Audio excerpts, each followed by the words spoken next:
Sometimes betrayal doesn't shout, it smiles and says, yesterday. Before starting the story, please subscribe and like the video and listen through end for chill. I wasn't snooping, I wasn't prying, I wasn't even suspicious.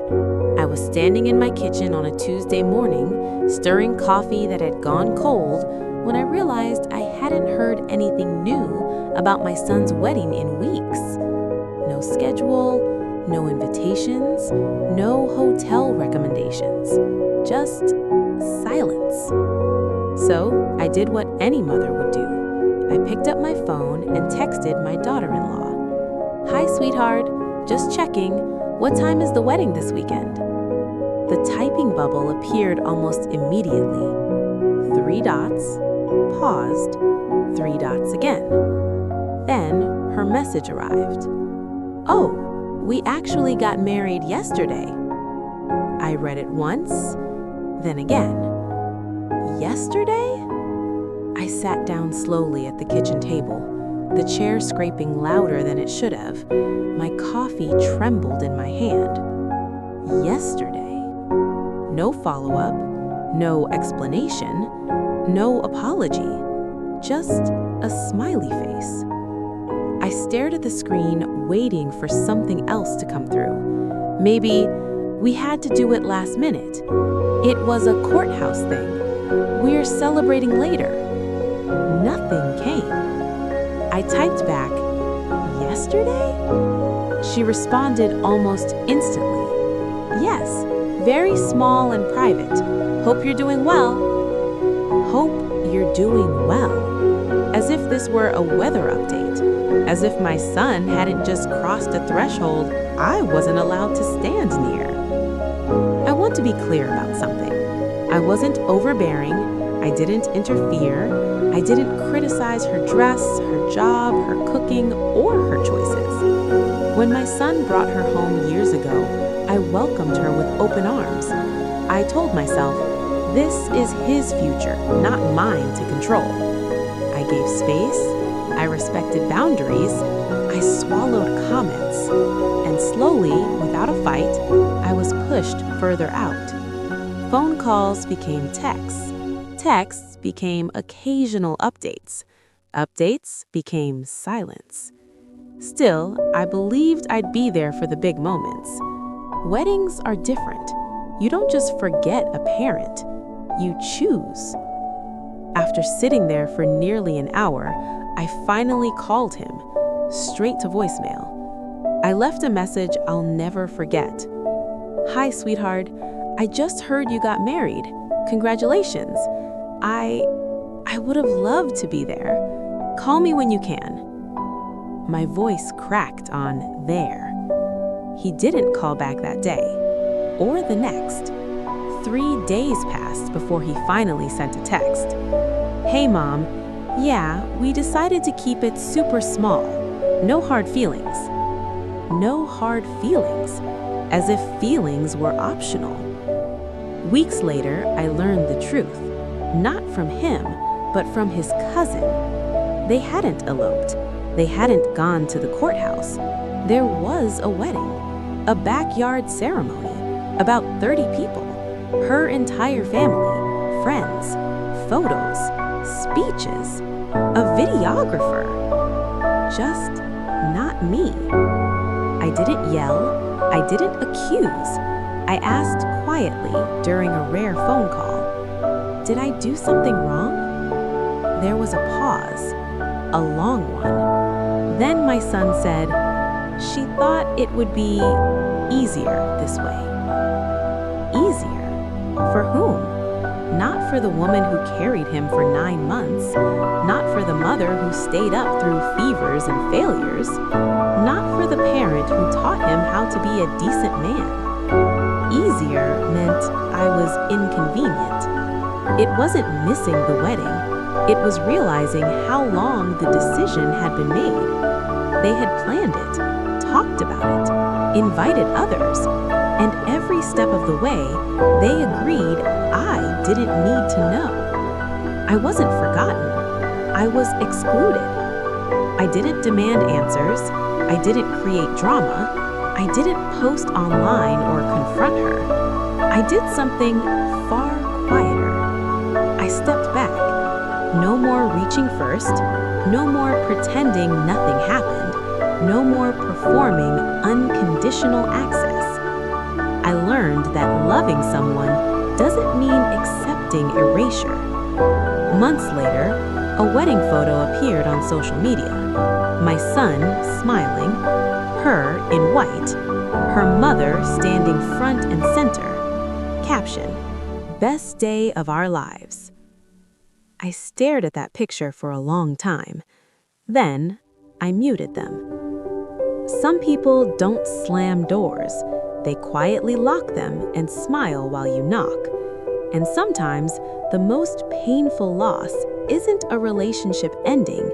It's realizing it ended long before you noticed. I didn't miss my son's wedding. I was never invited to be part of his new life.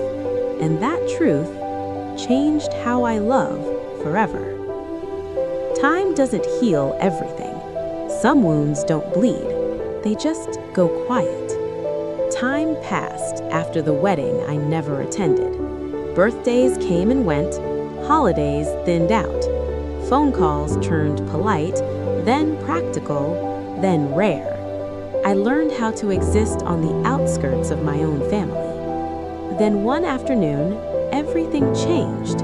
Not because of an apology or a confession, but because of a small voice asking a very innocent question. My son called unexpectedly. "We'll be in town," he said. "Thought we'd stop by. The kid wants to see you." The kid? My grandchild. I cleaned the house like it mattered. I baked cookies from memory, not Pinterest. I put away framed photos that told stories no one wanted to explain. When they arrived, my grandchild ran toward me without hesitation. No fear, no distance, no inherited resentment, just open arms. And for a moment, I let myself believe we still had time. We sat on the floor with coloring books. Crayons rolled everywhere. My grandchild studied my shelves, my walls, my quiet life. Then they stopped at a photo frame. It was old, faded. A picture of my son, much younger, standing next to me at his college graduation. He tilted his head. "Grandma?" "Yes, sweetheart?" "Why weren't you at Mommy and Daddy's wedding?" The room went still. My son froze. My daughter-in-law stiffened.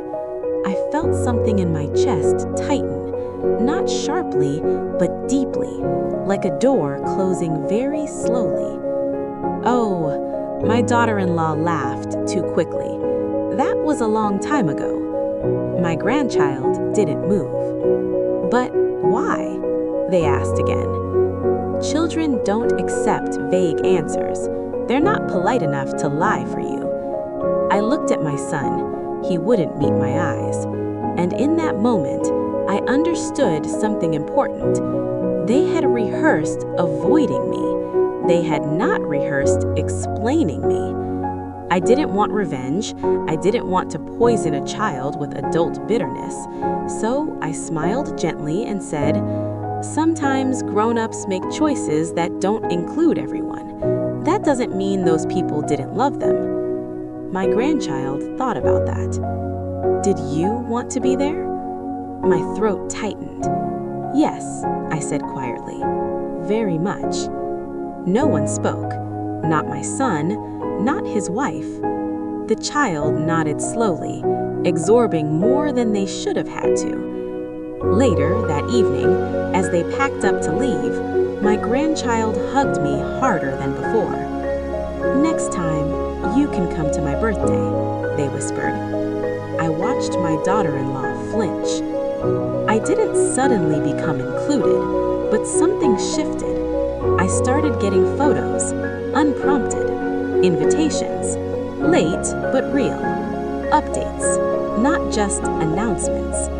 Not because they regretted the wedding, but because a child noticed an absence that adults had normalized. Here's what no one tells you. When you erase someone quietly, you don't just hurt them, you create a hole that future generations will eventually step into. And children always ask about the holes. No one ever said, "I'm sorry." No one explained why my presence was considered a complication. But I stopped needing the explanation, because the truth revealed itself years later through a question no one could control. I wasn't excluded because I was harmful. I was excluded because I was inconvenient. And inconvenience fades. But love, real, steady love, waits, even when it's kept outside the door. I don't remember when I first realized my grandma didn't fit into our family. I just know there was a space where she should have been, like a missing chapter you don't notice as a kid, but once you do, you can't stop flipping back to it. At school, teachers asked us to draw family trees. Mine always looked strange. 2 grandparents on mom's side, 2 on dad's side, except only 3 ever showed up in stories. Grandma, his mom, existed in real life, but not in the narrative. She was mentioned the way people talk about old furniture, still there, but not used. As I got older, I stopped asking questions. I watched. I noticed how mom's smile tightened when grandma's name came up, how dad changed the subject too fast, how photos of holidays always seemed cropped just a little too carefully. Grandma never complained. That's what made it worse. Going to grandma's house was quiet in a good way. No tension, no forced laughter, no invisible rules. She listened, really listened. She remembered things about me my parents forgot. What I liked to read, what scared me, what I wanted to be when I grew up that week. She never asked why we didn't visit more, and I never asked why she never came to big family events. We were both pretending for different reasons. I was 15 when I finally saw it. Mom had pulled up old files on the computer looking for something else. The video started playing before she could stop it. Their wedding, backyard, white chairs, everyone smiling. Everyone except one person. I didn't say anything, but I watched closely. I watched who stood where, who hugged who was centered and who was missing. I paused the video. Why isn't Grandma here? Mom sighed. Dad looked tired. She couldn't make it, Dad said. I didn't believe him. Adults think kids don't remember, but we remember tone. We remember who stiffens. We remember what's never explained twice. I remembered asking that question when I was little. I remembered Grandma's answer. Sometimes grown-ups make choices that don't include everyone. One night, while staying over at Grandma's, I asked her directly, "Did they not invite you?" She didn't answer right away. Then she said, "I wasn't meant to be there. Not couldn't, not busy. Meant." That word stayed with me. It changed how I saw my parents. Not in a dramatic way, in a quiet, permanent one. I realized they were capable of choosing comfort over kindness, of rewriting history and expecting everyone else to read along. I also realized something else. Grandma had every reason to be bitter, and she chose not to be. When I turned 16, I asked where my birthday party would be. "At home," Mom said, "family only." I nodded. Then I said, "I want Grandma there." No anger, no challenge, just a statement. The room went silent, but she came. And when she hugged me, she whispered, "Thank you for seeing me." Families don't always break with explosions. Sometimes they fracture with edits, omissions, and silence. I grew up learning who was valued by who was invited. And I learned something else too. When I get married someday, I know exactly who will be there. Grandma's house sold quietly. No announcement, no family meeting, just a sign in the yard for a week, then nothing. The wedding invitation arrived in a thin envelope. My name, my parents' names, one extra line. +1. No explanation. Grandma sat at the kitchen table when I told her. She nodded once. "That's kind," she said. She did not ask about seating. She did not ask about photos. She did not ask if she'd be in the front row. On the day of the wedding, she wore gray, not silver, not white, gray. She arrived early and took a seat near the aisle, not the first row. No one moved her. My parents noticed her when the music started. My mother's mouth tightened. My father looked down. No one spoke. During the ceremony, Grandma watched me. Not the aisle, not the crowd, just me. At the reception, her name wasn't on the seating chart. A pause, then I pulled out a chair. She sat. That was all. No speeches mentioned her. No slideshow included old photos. She didn't look surprised. Before dessert, she stood. "I'll head out," she said. I walked her to the door. She hugged me once, firm, brief. "I'm proud of you," she said. Nothing else. She passed 2 winters later. The obituary was short. Mother, grandmother, lived a full life. No mention of weddings. At the funeral, people spoke carefully. My parents sat together, quiet. When it was over, my mother said, "She was difficult sometimes." I nodded. "She was," I said. I did not explain further.